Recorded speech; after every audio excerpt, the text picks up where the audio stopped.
kedua kita. Silakan Mbak Dini pemaparan materinya.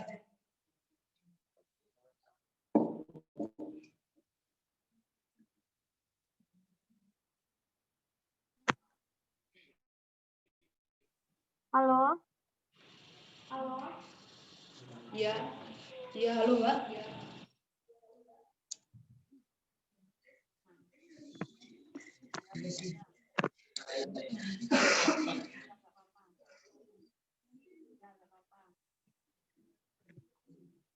Halo, assalamualaikum. Waalaikumsalam, Mbak Dini. Assalamualaikum warahmatullahi wabarakatuh. Waalaikumsalam warahmatullahi wabarakatuh. Suaranya enggak? Waalaikumsalam warahmatullahi wabarakatuh. Jelas. Ya, jelas. Jelas Kak, jelas banget deh. Saya enggak jelas, kalau kalian kan jelas, saya enggak jelas. Aduh kakak sayang nih. Halo.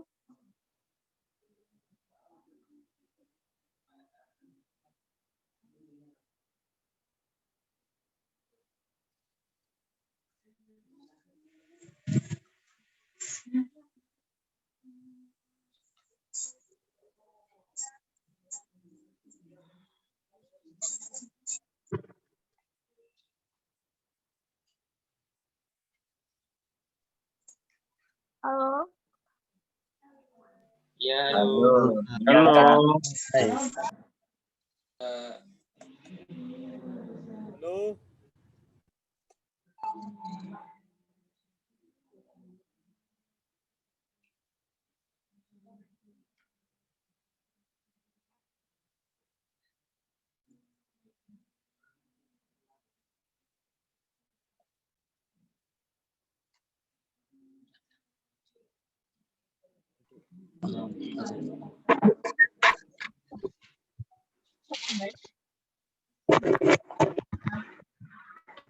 Halo. Halo. Ya, halo. Halo Kak. Oke.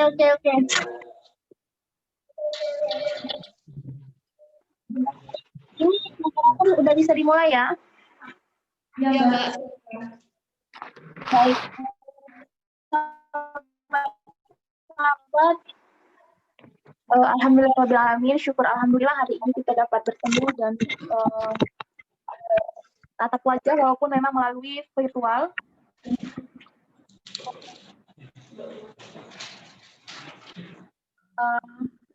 Pas berproses khususnya bagi para sahabat-sahabat yang hari ini memulai untuk menjadi anggota di PMI Rayon Radif Al-Faruq. Kok ada putus-putus? Suara saya kurang jelas ya? Iya, Mbak. Putus-putus. Kurang jelas kayak hubunganku sama dia, Aisyah. Kenapa? Saya Mbak. kota Surabaya juga. Tapi kan Bapak bisa didengar. Halo, gimana? Halo. Udah. Masih putus-putus suara saya? Udah lumayan Kak. Sudah enggak. Gimana? Sudah enggak putus-putus. Yang saya hormati Ketua Rayon Radikal Al-Faruq, kemudian juga Ketua Rayon Radikal Al-Faruq,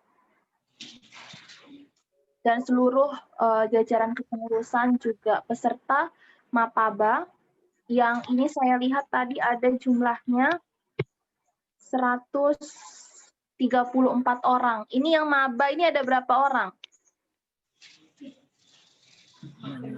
Semuanya maba Kak. Semua ikut Mapaba itu 177. Berapa? 177 orang yang ikut mapaba. Baik, berarti semuanya untuk rayon Radikal Al-Faruq yang mapaba ini ada 137. 177. Maaf Mbak, 177. 77. Oke, 177. Berarti Ya. sisanya kemana ini?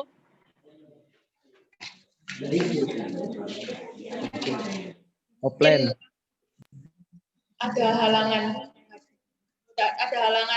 untuk teman-temannya, mohon diajak ya, diteleponin apa gimana buat ikut materi yang kedua. Oke, 177 orang yang sudah mendaftar, dan yang ini yang hari ini ikut ada 136. Sahabat-sahabat seperti ini.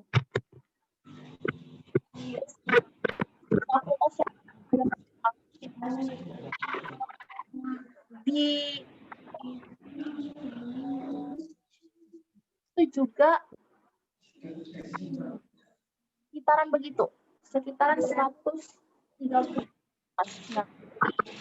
Nah, sekarang ada 3 di sini. Mbak, maaf Mbak, putus-putus. Suaranya hilang. Ya, putus-putus. Gimana dong? Hah?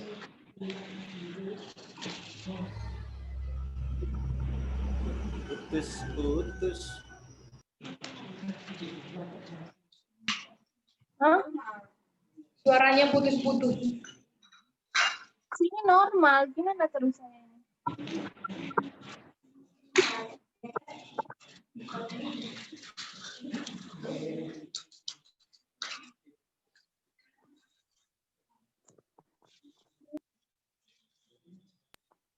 Halo? Halo. Halo. Masih putus? Iya Mbak, masih putus. Masih. Hah? Gimana Mbak?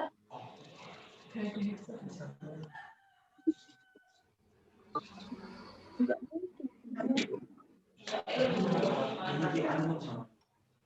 Pakai headset, Mbak.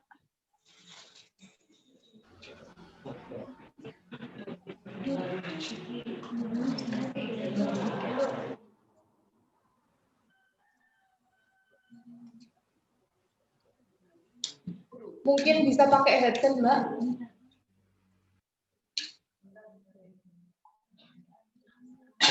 Nggak ada suaranya.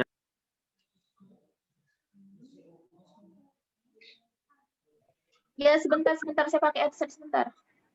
Iya Mbak, ditunggu.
Halo? Ya, halo. Halo. Ya, gimana suaranya? Iya Mbak, jelas. Jelas ya? Udah jelas Kak. Jelas, Kak, jelas. Baik, bentar, sebentar.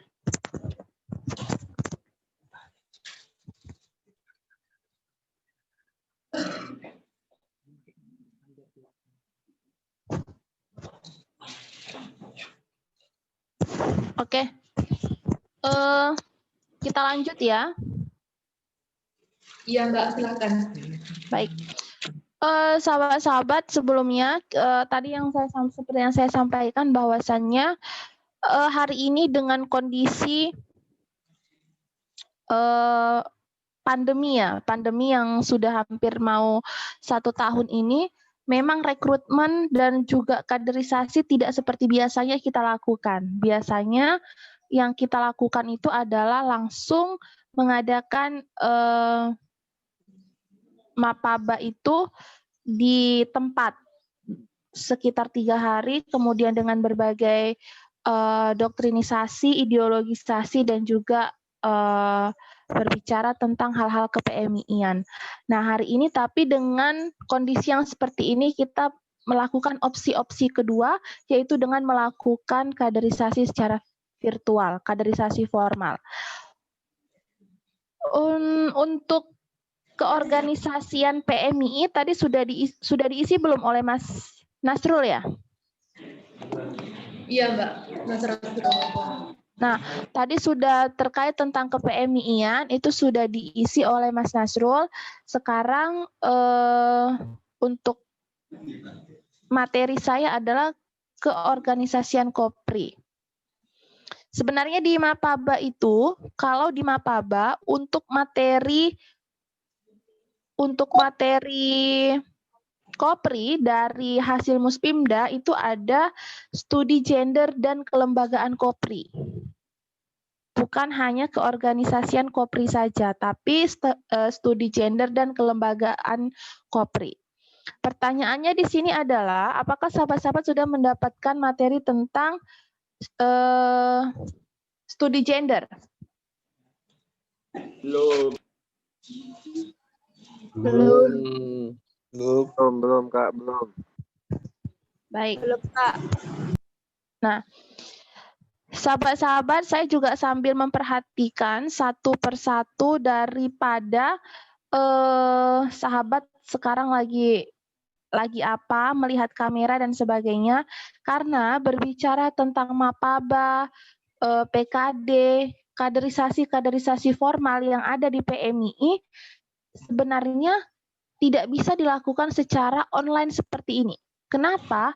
Karena secara emosional, secara doktrinisasi, secara ideologisasi, ini kita tidak bisa bertatap wajah langsung, sehingga apa yang ingin saya sampaikan bukan hanya terkait materi saja. Kalau hanya bicara materi, ini adalah substansinya. Tapi pada prinsipnya adalah bagaimana sahabat-sahabat yang baru, yang akan menjadi anggota di PMII di awal ini lebih punya rasa memiliki, bahwasanya memang tidak salah pilih, memang harus berproses dan juga melakukan dan aktif di PMII, khususnya Radikal Al-Faruq. Karena kalau dari offline begini, saya kan nggak bisa tahu apakah ada yang nyambi makan, ada yang nyambi teleponan atau WA-an, karena apa? Tidak terfokus. Sedangkan kalau kita offline itu, kalau saya kemarin ngisi di Faruq tahun lalu, kalau sudah di atas 100, pasti saya akan buat 2 kelas. Saya minta 2 kelas. Jadi kelas A dan kelas B. Dipecah lagi, karena apa? Tidak kondusif ketika kita menyampaikan dan sharing terkait materi-materi yang ingin disampaikan, itu tidak bisa. Tidak tersampaikan dengan baik kepada peserta. Makanya besar harapan saya, walaupun ini offline, dengan jumlah yang juga banyak, 177, dan yang baru hadir 138, ini bisa memahami betul apa yang harus dicerna, kemudian apa yang harus dilaksanakan setelah ini, dan bagaimana kelanjutannya. Kita langsung saja, yang pertama terkait, saya tambahkan ya, jadi nanti mungkin karena saya di sini hanya kelembagaan Kopri saja, nanti studi gendernya bisa dibuat di follow up-nya. Di follow up Mapaba harus ada materi studi gender. Kenapa? Karena di PMI ini kita ada perempuan dan laki-laki. Perempuan dan laki-laki harus sama-sama memiliki, mempunyai, mendapatkan hak dan kewajibannya dalam kaderisasi formal, non formal ataupun informal, dan juga bisa sama-sama berproses sampai dengan jenjang kaderisasi yang paling atas. Tidak melulu soal laki-laki dan perempuan saja, tapi juga ketika kita mengetahui dan memberikan materi, memahami materi gender tersebut, kita bisa sama-sama sadar bahwasanya tugas, tanggung jawab, peran, kontribusi, dan lain sebagainya yang ada di PMII, khususnya Rayon Radikal Al-Faruq, ini adalah kepentingan kita bersama, tanggung jawab kita bersama, baik laki-laki maupun perempuan. Ya, tidak ada sekat, oh Presma nanti harus laki-laki, oh ketua HMJ harus laki-laki, nggak ada. Ketua HMJ itu bisa perempuan, Presma bisa perempuan, siapapun boleh. Bukan dilihat dari gendernya. Ingat ya, bukan dilihat dari gender. Kemampuan tidak dilihat dari gender, tapi dilihat bahwa siapa yang bisa, kemudian siapa yang mampu, dan siapa yang berkomitmen sampai akhir. Maka itulah yang harus diperhitungkan. Kemudian, terkait kelembagaan Kopri, Mbak, apa sih sebenarnya kelembagaan Kopri ini? Kopri itu apa? Tadi Mas Nasrul sudah menjelaskan terkait tentang PMII. Saya minta dong satu orang untuk mereview apa saja yang disampaikan oleh sahabat Nasrul terkait tentang keorganisasian PMII. Silakan.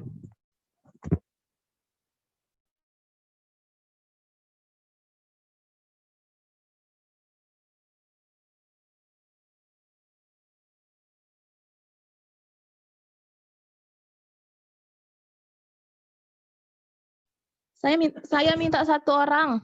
Saya minta satu orang untuk mereview ulang. Saya minta satu orang saja untuk mereview apa yang disampaikan oleh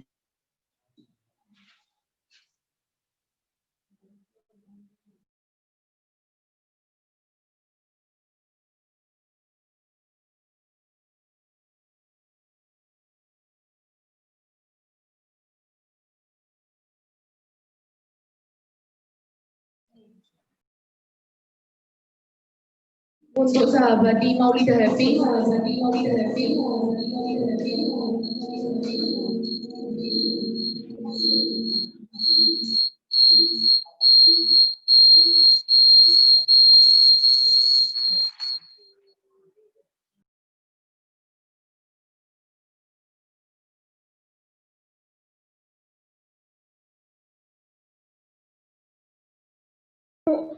halo.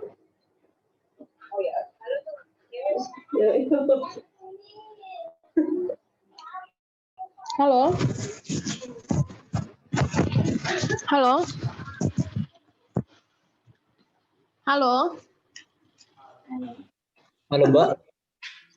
Mana? Satu orang yang saya minta tolong untuk mereview dari materi kelembagaan PMII oleh sahabat Nasrul tadi mana? untuk Maulida Happy. Saya, Kak. Oh ya, silahkan. Bismillahirrahmanirrahim. Assalamualaikum warahmatullahi wabarakatuh. Saya Ahmad Fajar dari kelompok 14, maba 14. Singkat saja, Kak. Jadi Kak Nasrul tadi menyampaikan tentang independensi PMII, Kak. Jadi PMII ini enggak di bawah naungan lembaga apapun. Mereka berdiri sendiri, akan tetapi amalannya amalan Nahdlatul Ulama. Sekian dari saya. Assalamualaikum warahmatullahi wabarakatuh.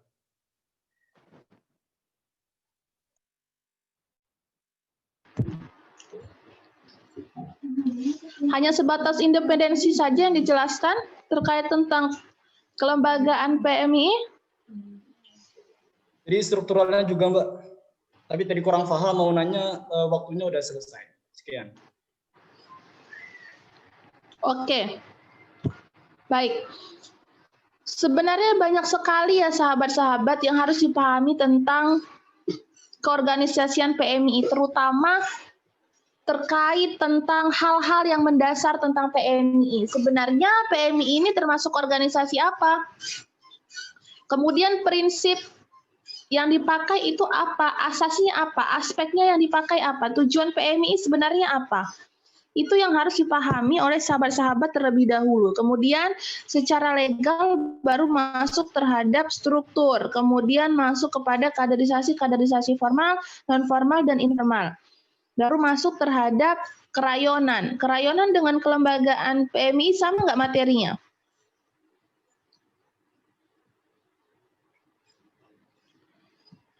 Saya tanya ini.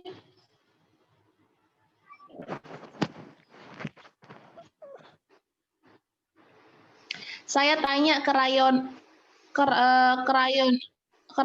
dengan kelembagaan PMI sama nggak materinya?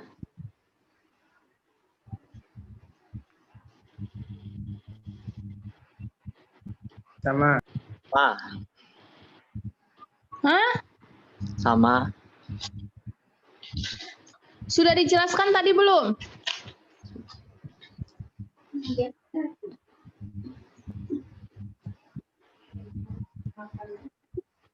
Halo? Sudah dijelaskan belum? Sama. Sudah, Kak. Sudah. Baik. Salah satu hal yang paling saya tidak sukain dan tidak menjadi masif adalah ketika diadakannya kaderisasi online, kaderisasi formal online adalah seperti ini. Jadi saya tidak bisa langsung menunjuk siapa yang harus menjawab, saya tidak bisa melihat langsung siapa yang ingin menjawab, dan saya tidak melihat respon. Jadi seolah-olah di sini adalah ya radio hanya sebatas radio berbicara saja. Habis waktu ya kalau ada yang mau bertanya lagi bertanya gitu. Jadi urgensinya sebenarnya tidak dapat. Saya minta tolong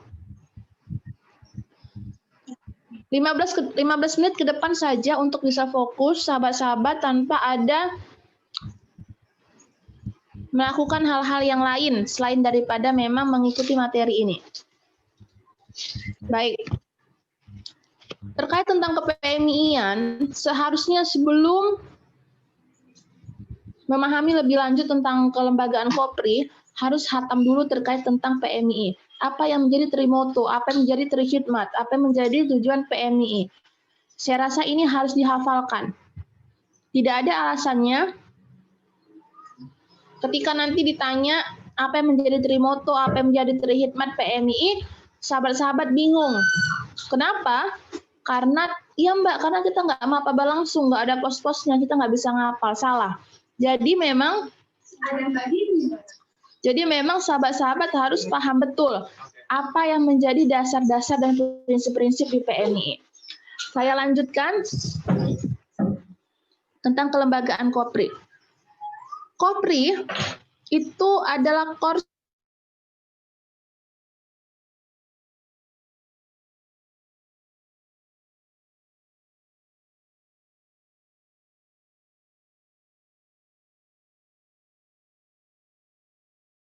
masih di dalam satu naungan terhadap PMI. Di situ Kopri ini adalah tempat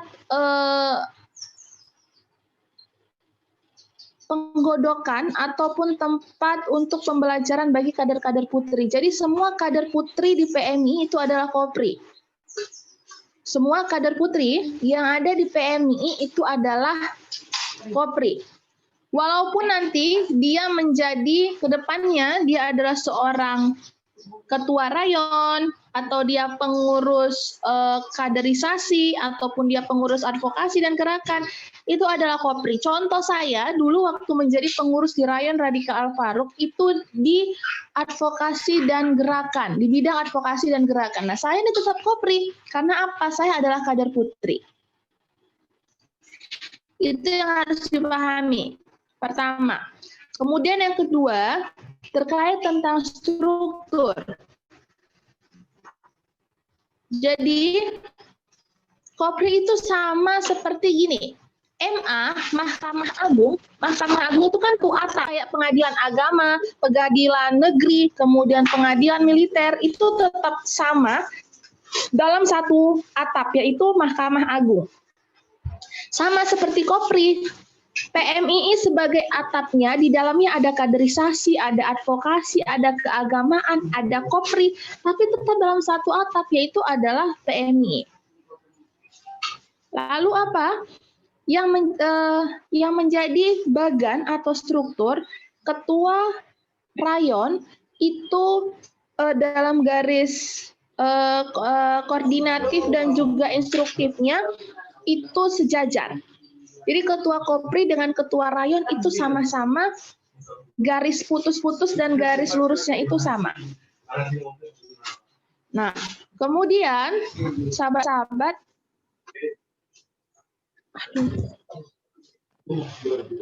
halo, assalamualaikum. Iya, Mas. Iya, dalam.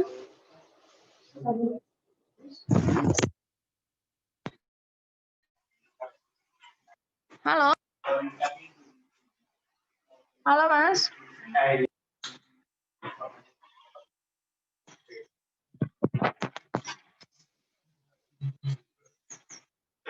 Halo. Waalaikumsalam, Mas. Iya, halo. Halo, Mas.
Mohon peserta untuk sabar ya, Mbak Dini masih ada urusan.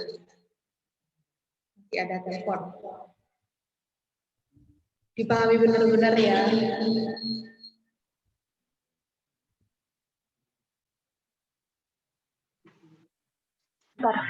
Halo. Iya, Mbak. Halo. Ya Allah, susah sekali jaringan ini ya.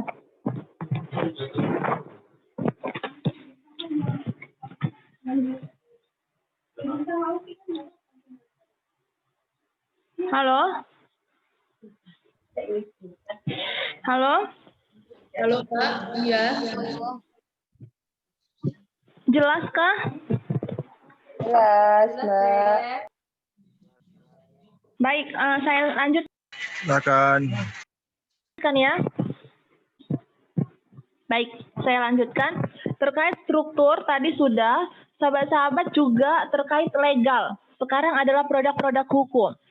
Syariah itu kan terkenal dengan hukumnya. Jadi biasanya kalau di komisariat ataupun di cabang PMI, Rayon Radikal Faruk itu terkenal dengan tertib administrasinya dan juga legal-legal hukumnya. Sahabat-sahabat harus tahu apa yang menjadi legal di PMI. Contoh, terkait ADART, kemudian hasil-hasil Muspimnas, kemudian hasil-hasil Muspimda, lalu hasil-hasil Muspimcat, PO PPTA yang menjadi landasan dalam administrasi baik Kopri maupun PMI. Ini harus dibaca, harus dilihat. Anggaran-anggaran dasar rumah tangganya seperti apa, acuan mainnya, role-nya seperti apa di PMI. Ini harus paham terlebih dahulu. Lalu di kelembagaan Kopri sendiri, di Kopri ini adalah badan semi otonom. Tapi kita mempunyai hak istimewa karena kita mempunyai administrasi sendiri, kita bisa membuat kebijakan dan keputusan sendiri dengan kita tetap melakukan koordinasi dengan ketua cabang ataupun ketua-ketua umum di level kepengurusan masing-masing. Jadi PMI itu dari mulai rayon, kemudian komisariat, kemudian ada cabang, ada PKC, dan ada PB. Jadi kalau rayon itu ada setara dengan ruang lingkupnya adalah fakultas. Kalau komisariat itu adalah universitas atau kampus, cabang itu kota dan kabupaten, kemudian PKC itu adalah wilayah atau provinsi, dan PB adalah nasional, pengurus besar. Lalu di dalam kelembagaan Kopri sendiri ada juga yang namanya kaderisasi formal, sama seperti PMII. Tadi kan seperti disampaikan oleh Mas Nasrul,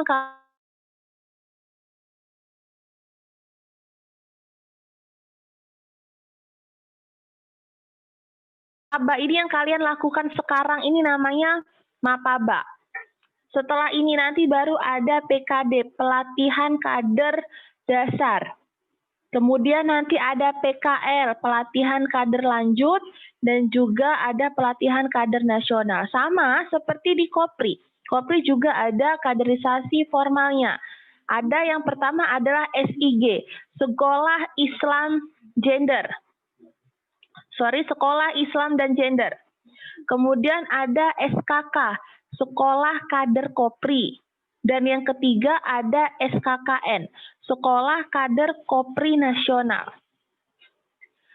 Ini yang menjadi kalau SIG, Sekolah Islam Gender, ini bisa diikuti oleh kader putri dan kader putra. Ya, kemudian kalau udah SKK, SKKN ini khusus dilakukan dan diikuti pesertanya hanya kader-kader Kopri saja atau kader putri. Kemudian yang menjadi kelembagaan Kopri di setiap level kepengurusan hari ini sudah ada. Mulai dari rayon, komisariat, cabang, sampai dengan pengurus besar, itu Kopri harus ada dan sudah diatur di dalam ADART. Kemudian kelembagaan Kopri ini sendiri, ya, kelembagaan Kopri, di dalam Kopri ini juga ada yang namanya kaderisasi Kopri, ada gerakan Kopri, ada dakwah, kelembagaan dakwah di dalam Kopri, sama seperti di PMI. Makanya coba ya lihat, saya belum cek ini nama-namanya, di Faruk itu kader putrinya hari ini jauh lebih banyak, tapi sama seperti dulu-dulu di masa atau di periode-periode saya. Tetap yang bertahan sampai dengan kaderisasi di atas itu adalah yang laki-laki. Di sini, saya ingin memperjelas terlebih dahulu, antara PMII dan Kopri tidak ada perbedaan. Dalam artian secara tanggung jawab, kemudian secara menjalankan roda organisasi ini sama. Bukan berarti ketika PMI ada acara, Kopri tidak ikut dalam membantu. Begitu juga sebaliknya, ketika Kopri ada acara, PMI tidak diam. Tapi di sini sama-sama. Karena kita dalam satu atap, yaitu PMI. Lalu di dalam Kopri, di kelembagaan Kopri sendiri, di dalam kelembagaan Kopri ada gerakan Kopri. Gerakan Kopri itu ada dua. Yang pertama gerakan sosial dan atau advokasi, kemudian yang kedua adalah gerakan politiknya.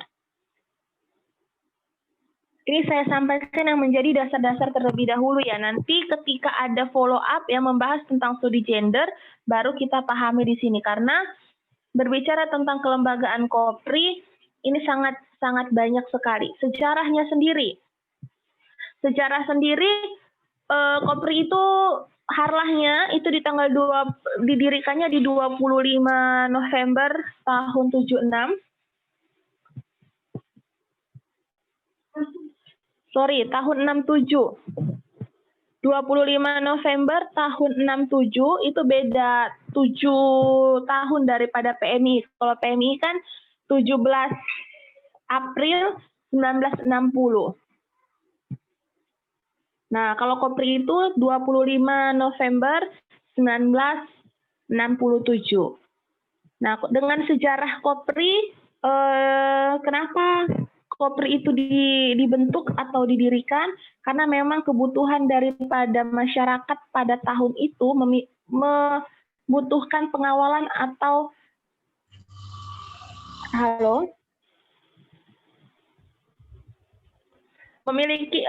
membutuhkan pengawalan daripada aktivis-aktivis ataupun orang yang mampu untuk mengawal advokasi yang ada di masyarakat. Makanya dibentuklah dalam skenario sosialnya itu menjadi kebutuhan oleh masyarakat. Tapi sampai hari ini memang Kopri masih tetap eksis dan juga konsisten dalam hal kaderisasi, kemudian gerakan juga. Kalau hari ini yang menjadi alumni-alumni daripada Kopri sendiri sudah sangat banyak sekali. Tapi per hari ini banyak sekali yang harus kita upgrade dan harus kita evaluasi lagi terkait tentang strategi-strategi kaderisasi, strategi gerakannya dengan banyaknya perubahan-perubahan zaman pada hari ini. Termasuk sahabat-sahabat yang hari ini yang baru masuk di 2020 ini sangat banyak tantangannya. Menjadi perempuan milenial hari ini lebih susah. Menjadi perempuan di dalam Kopri per hari ini itu lebih sulit daripada sebelum-sebelumnya. Lalu sahabat-sahabat terkait dengan kelembagaan Kopri sendiri sama seperti PMII, Kopri adalah independensi.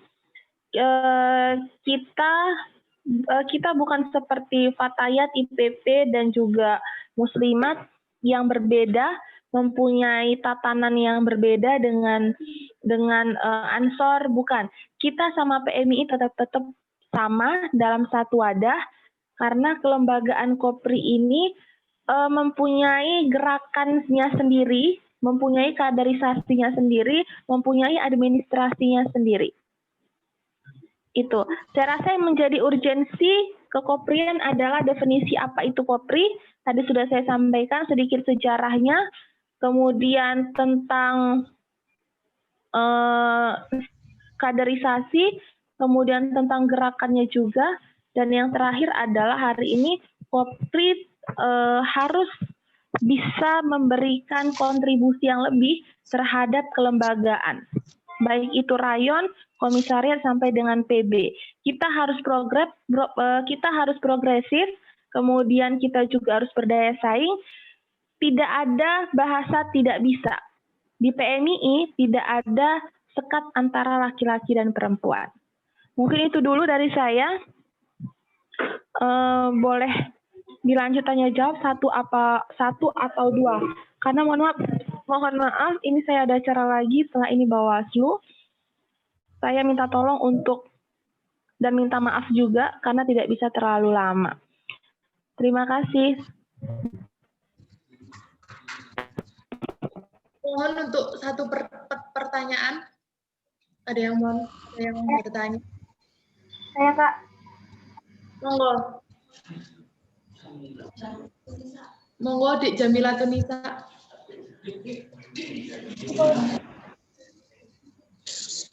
Untuk strategi seperti apa yang digunakan untuk membangun membangun masyarakat berkeadilan gender? Strategi seperti apa? Pelan-pelan.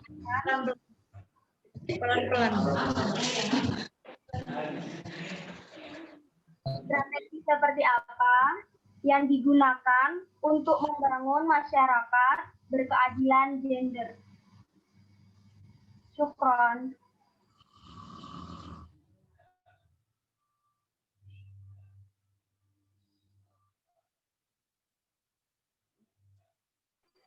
Baik, apa langsung saya jawab? Iya, Mbak, boleh. Oke, tadi pertanyaannya adalah bagaimana membangun masyarakat yang berkeadilan gender.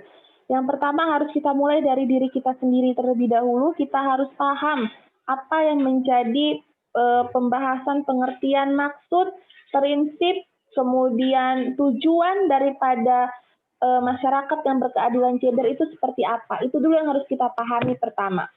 Yang kedua adalah sosialisasi. Kita harus melakukan sosialisasi internal terlebih dahulu. Contoh seperti siapa? orang-orang sekeliling kita, seperti orang tua, adik, saudara, teman, ataupun juga sahabat yang ada di dekat kita. Harus membiasakan bahwasanya gender itu bukan perkara kepentingan perempuan saja, tapi gender itu memang harus setara. Hari ini kan bukan pemberontakan lagi, jadi kita bukan feminis yang memberontak, tapi kita adalah masyarakat yang ingin berkesetaraan. Tapi digarisbawahin ini untuk yang ranah publik. Jadi kalau ranah domestik ya misalnya dalam rumah tangga laki-laki tetap menjadi imam.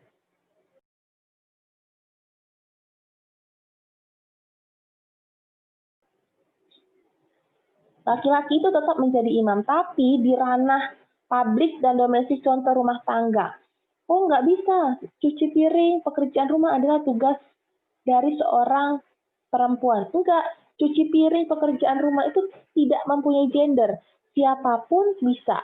Nah, tapi untuk sahabat-sahabat bisa masuk dan bersosialisasi, memberikan pemahaman terhadap masyarakat untuk bisa berkeadilan dan berkesetaraan gender itu tidak bisa dengan cara paksa ataupun dengan cara yang cepat.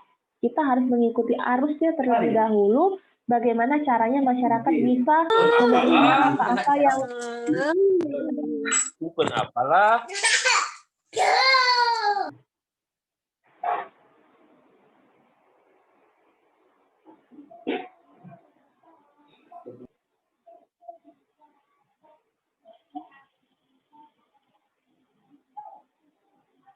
ya bagaimana caranya masyarakat bisa menerima pemahaman kita dengan bahasa-bahasa yang ringan, sederhana, namun masyarakat paham dan bisa melakukan dan mengimplikasikannya di dalam keluarga mereka terlebih dahulu. Mungkin itu.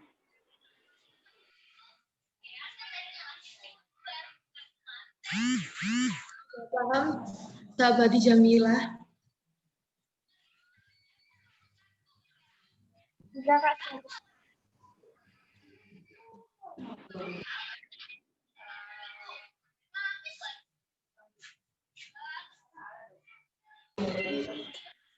Terima kasih untuk Mbak Dini untuk pemaparannya materi pada sore ini.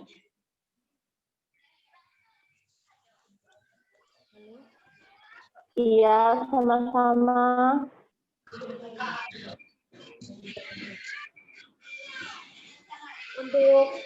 Untuk pada materi sore ini kita bisa cukupi untuk waktunya karena sudah telat, karena sudah melebihi batas waktu.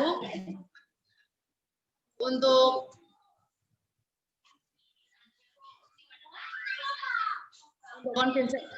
konsisten waktunya. Setelah itu kita cukupkan. Assalamualaikum warahmatullahi wabarakatuh. Waalaikumsalam warahmatullahi wabarakatuh.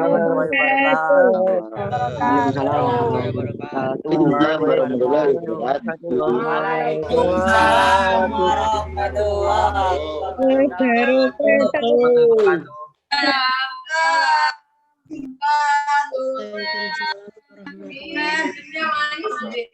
Boy, dia boy. Siap. Mia aku dari sana. Di sini ada kamar mandi. Oh, ini ngurup si An. Oh, iki sampean. Iya. Halo. Pecah. Haris pecah. Diam.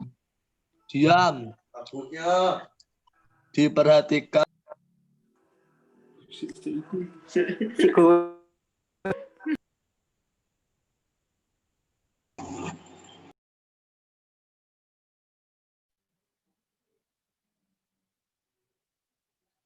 Terima kasih kami sampaikan kepada sahabat Dini Adiati atas pemaparan yang telah disampaikan.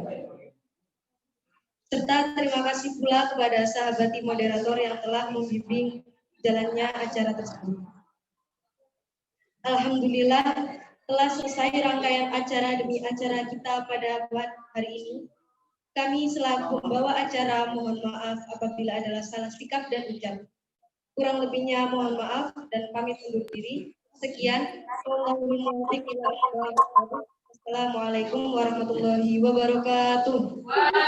Waalaikumsalam warahmatullahi wabarakatuh.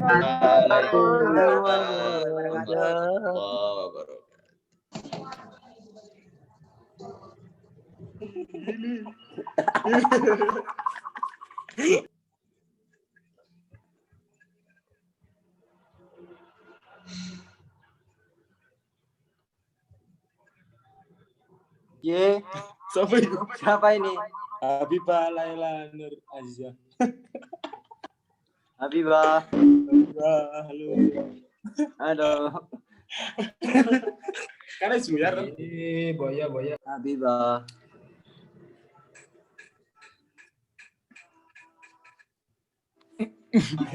Nom.